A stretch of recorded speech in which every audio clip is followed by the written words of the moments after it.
Teknologi adalah metode ilmiah untuk mencapai tujuan praktis. Ilmu terapan atau dapat juga bisa diterjemahkan sebagai keseluruhan sarana untuk menyediakan barang-barang yang diperlukan bagi kelangsungan dan kenyamanan hidup manusia.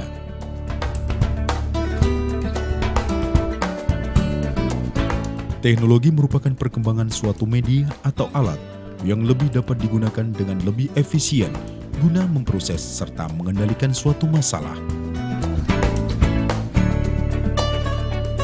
Dalam bentuk yang paling sederhana, kemajuan teknologi dihasilkan dari cara-cara lama atau penemuan metode baru dalam menyelesaikan tugas-tugas tradisional seperti bercocok tanam, membuat baju, atau membangun rumah dan gedung-gedung bertingkat.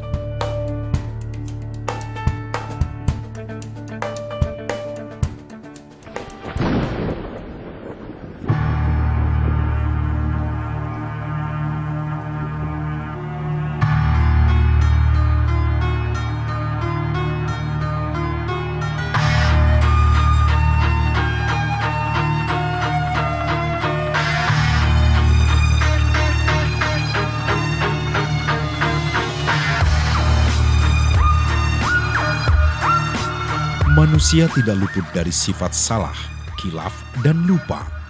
Apa-apa yang didapat dan diketahui atas ilmu dunia menjadikan mereka sombong. Untung tidak bisa diraih, celaka tidak bisa dihindari. Cermat, hati-hati, dan waspada adalah solusi untuk tidak terjadi bencana kegagalan teknologi.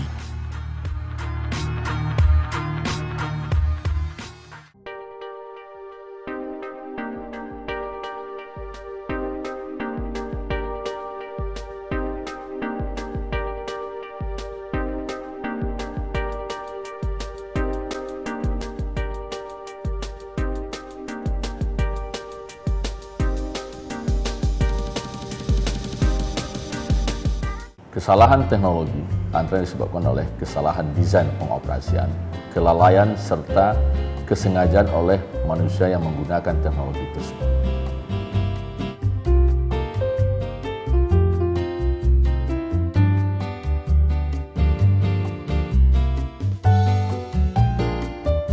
Hasil penelitian menunjukkan bahwa 62,8% dari penyebab kebakaran adalah oleh arus listrik ataupun oleh hubungan pendek arus listrik.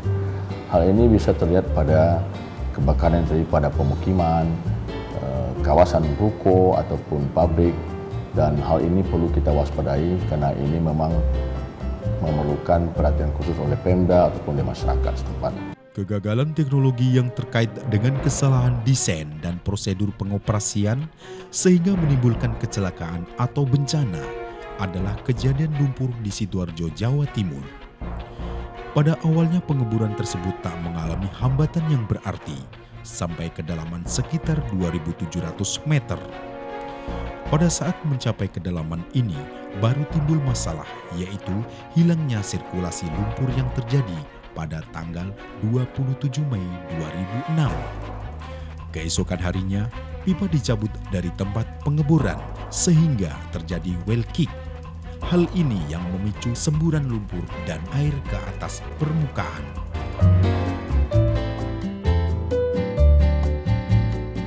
Dari 13 jenis bencana di Indonesia, bencana gagal teknologi sampai saat ini masih perlu kita lakukan pembahasan yang lebih mendalam karena spektrum dari bencana gagal teknologi cukup besar. Kecelakaan transportasi, kebakaran industri, kebakaran permukiman, bendungan jebol terkait dengan reaktor nuklir, dan sebagainya. Ini merupakan jenis-jenis bencana gagal teknologi yang sampai saat ini masih kita perdalam bersama dengan kementerian lembaga. Satu hal oleh karena itu BNPB akan mencoba menginisiasi membuat mengenai nomenklatur, struktur dari bencana gagal teknologi. Satu hal yang bisa kita mudah dilakukan adalah dampak dari jebolnya suatu bendungan. Kegagalan bangunan bendungan adalah kerusakan atau keruntuhan sebagian atau seluruh bangunan bendungan atau bangunan perlengkapannya yang menimbulkan kerugian masyarakat atau negara akibat kesalahan perencanaan, pelaksanaan, operasi, dan pemeliharaan bendungan Beberapa kejadian jebolnya bendungan di Indonesia telah terjadi dengan bervariasi penyebabnya. Secara umum jebolnya bendungan di dunia disebabkan oleh peluapan atau overtopping 35%, erosi bulu atau piping 38%, runtuhnya pondasi 21%, longsor dan lain-lain 6%. Salah satu kejadian jebolnya bendungan atau tanggul adalah jebolnya tanggul Situ Gintung yang berlokasi di Kelurahan Cirende, Kecamatan Ciputat, Kota Tangerang pada 27 Maret 2009. Bencana tersebut menimbulkan kerugian yang cukup besar, tercatat jumlah sekitar 100 orang meninggal dunia dan 115 orang hilang, serta menimbulkan kerusakan fisik yang cukup besar.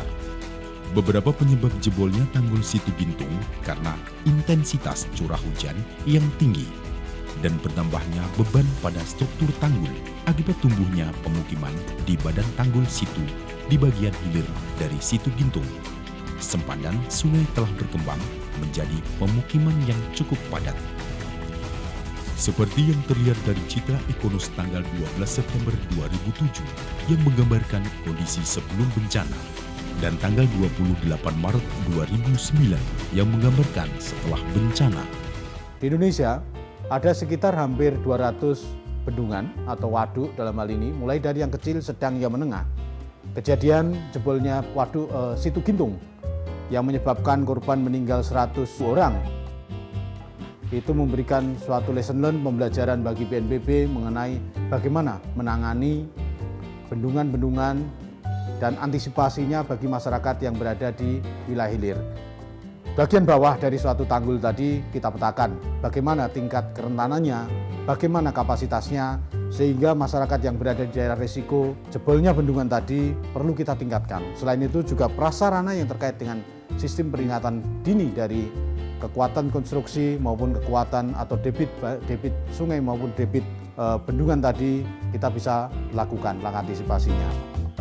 Fenomena meledaknya tabung gas yang terjadi di berbagai daerah di Indonesia secara terus-menerus. Setelah adanya kebijakan pemerintah dalam konversi energi dari penggunaan minyak tanah ke LPG yang dikemas dalam tabung 3 kg merupakan salah satu bencana kegagalan teknologi yang nyata. Kebijakan pemerintah yang dilakukan tanpa prosedur pengkajian secara mendalam terhadap teknologi dengan mendistribusikan 9 juta lebih tabung gas dan komponennya merupakan gagal teknologi.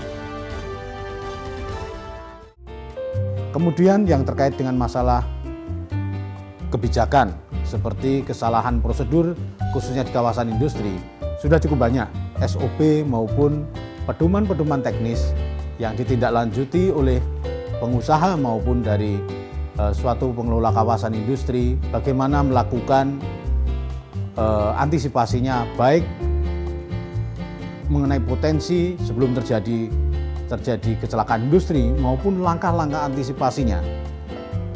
Di dalam penanganan untuk kecelakaan atau kegagalan teknologi khususnya dari kawasan industri relatif sudah cukup maju karena memang di sana ada satu divisi yang menangani khusus mengenai lingkungan dan keselamatan kerja sehingga sudah memiliki protap-protap yang ada.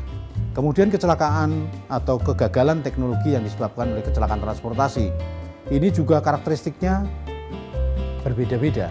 Ketika kita membicarakan kecelakaan transportasi udara, tentu akan berbeda kecelakaan transportasi dari laut, demikian juga darat. Yang spektrumnya demikian luas perlu kita definisikan lebih lanjut. Bagaimana struktur atau anatomi dari kecelakaan transportasi tadi. Kalau kita memetakan kecelakaan transportasi disebabkan oleh penerbangan, maka sejak dari bandara, sejak dia pesawat take off sampai dengan landing, maka di sepanjang lintasan penerbangan itu, maka di situ ada risiko, ada peta, ada semacam aspek bahayanya. Karena kecelakaan bisa jatuh di manapun dan akhirnya menimbulkan dampak di bawahnya. Demikian juga dengan transportasi perairan laut yang dimana alur transportasi laut sudah ditetapkan sedemikian rupa. Nah, permasalahan-permasalahan ini perlu diformulasikan, kemudian juga bagaimana langkah-langkah kesiapan yang semua disesuaikan dengan karakteristik dari jenis-jenis gagal teknologi yang ada.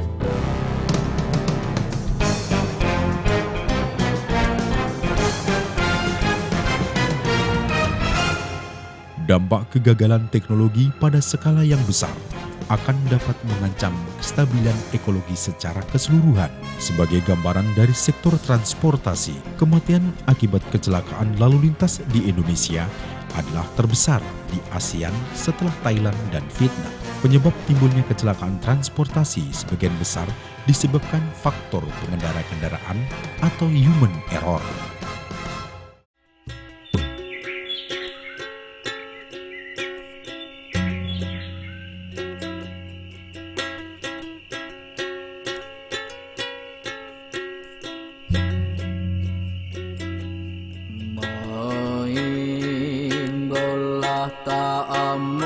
Jembatan Kutai Kartanegara adalah jembatan yang melintas di atas Sungai Mahakam. Panjang jembatan secara keseluruhan mencapai 710 meter dengan bentang bebas atau area yang tergantung tanpa penyangga mencapai 270 meter. Jembatan ini merupakan sarana penghubung antara kota Tenggarong dengan kecamatan Tenggarong seberang yang menuju kota Samarinda dan menjadikan kebanggaan masyarakat Kalimantan Timur, khususnya masyarakat Kutai Kartanegara. Tapi sungguh sangat disayangkan, jembatan yang begitu megah dan berbiaya mahal tiba-tiba saja ambruk.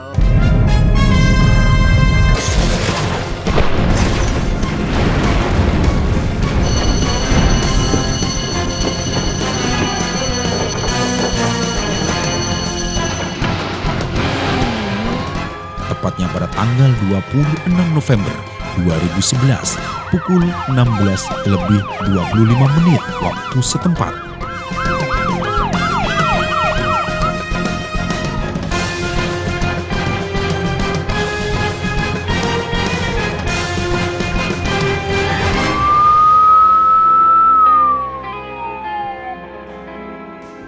Saya Haji Darman Sabea, Pelaksana Harian Satpol PP Kabupaten Kutai Kartanegara. Ketika terjadi musibah bencana tanggal 26 November 2011, kami segera menurunkan tenaga yang ada di Satpol PP Kabupaten Kutai Kartanegara dan berkoordinasi dengan instansi terkait yang ada di Kabupaten Kutai Kartanegara. Upaya-upaya kita lakukan melalui tim SAR yang ada di Satpol PP telah menerjunkan perahu karet, speedboat untuk evakuasi para korban.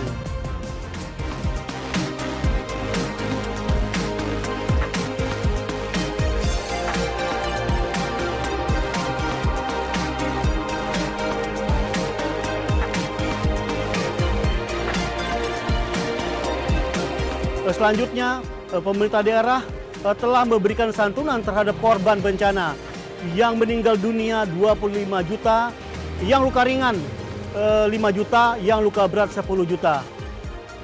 Selanjutnya, pemerintah daerah melalui sekretariat daerah telah memberikan bantuan asuransi terhadap korban bencana. Kendaraan yang berada di atas jembatan tercebur ke Sungai Mahakam. Puluhan luka-luka akibat peristiwa ini. Mau ke Samarinda, terus? Kami baru masuk jembatan.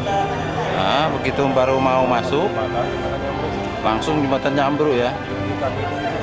Sama jembatannya di bawah ya. Waktu itu belum sampai ke tengah ya Pak ya? Belum ya? Masih dari sini ya? Dari atas itu ya, dekat yang itu apa? Ya, tiang kuning itu ya Pak ya? Yang tiang kuning pertama. Jadi begitu melewat tiang kuning, langsung ambruk. Terus mobil Bapak ke mana arahnya? Meluncur ke kiri ya? Ini ikut jembatan itu kan ke kiri jembatan. Pinggir ini, kiri. Jadi karena itu sempat tenggelam dulu, naik lagi. Dan dirawat di Rumah Sakit Umum Daerah Haji Muhammad Parikesit.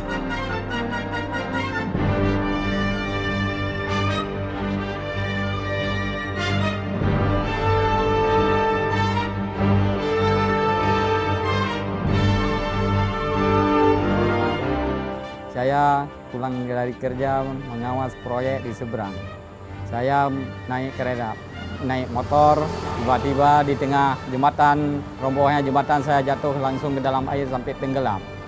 Dah itu saya sempat berenang, sepatu safety saya sempat buka. Dah itu saya berenang ke usaha, sampai 10 meter lagi nggak cukup, nggak sampai 10 meter lagi udah capek saya berenang. Ada pertolongan dari orang CES. Ada ibu-ibu, saya lihat satu orang samping saya. Saya suruh tolong ibu itu satu dalam CES-nya. Belum saya naik ke dalam CES, kaki saya udah sakit. Udah itu baru ditolong orang CES naik. Kepala saya sampai bocor. Sebuah fakta mengejutkan diperoleh, berubahnya konstruksi jembatan Kutai Kartanegara. Sebagai pemilik jembatan telah mengadakan pemeriksaan pada tahun 2006.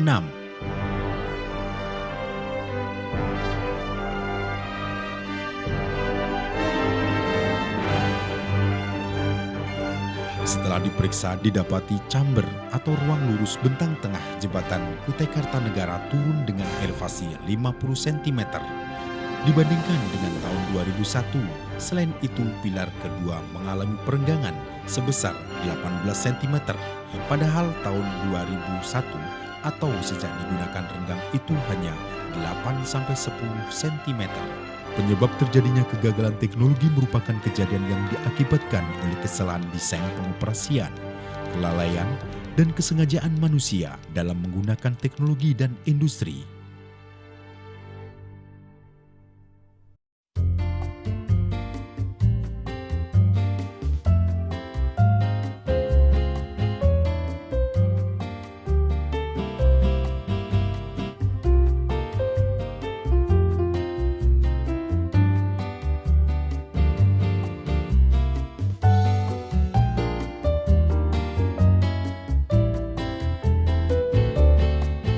Tahun 2011 kami dikagetkan dengan runtuhnya jembatan Kutai Kartanegara, yaitu peristiwa tersebut kejadiannya pada jam 16.25. Kemudian kami mendapat berita Kepala BPBD dengan Gubernur langsung turun ke lapangan, kemudian melakukan rapat koordinasi di lapangan sampai jam 11 malam. Kemudian pada saat itu juga dilakukan evakuasi pertolongan kepada korban, yaitu dari tim SAR daerah, kemudian masyarakat daerah, kemudian dari Kesbangpol, Limas,